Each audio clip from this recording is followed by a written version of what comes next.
म्हणून तर तुमच्या मायच्या दुधात भेसळ करताना तुम्ही दारू टाकून करता की नाही?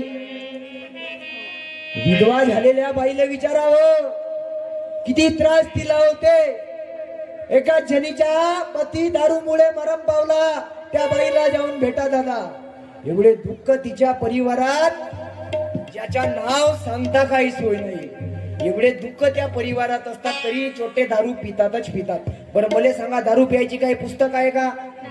आहे का? कोणती शाळा आहे का? कोणता महाविद्यालय आहे का? की नाही? की दारू पितानी दोन्ही डोळे बंद करावे,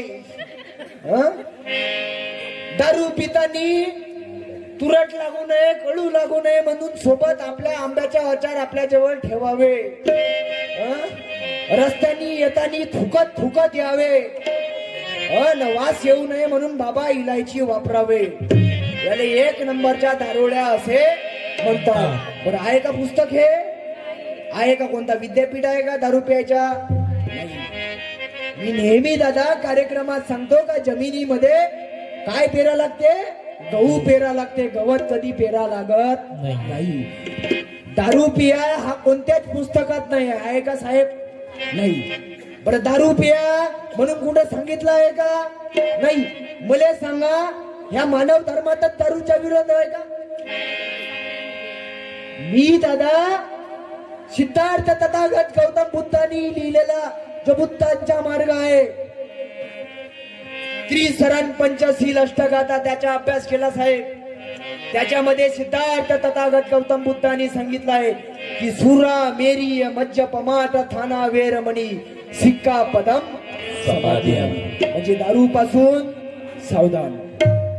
महात्मा फुले यांनी आपल्या ग्रंथामध्ये सांगितलंय की दारूच्या नादात पैसा खर्च करी तो भिकारी मुलाबाळा, आणि एक दिन तरी मध्यवर्ज करा, तोच पैसा लावा शिक्षणासाठी, ग्रंथासाठी.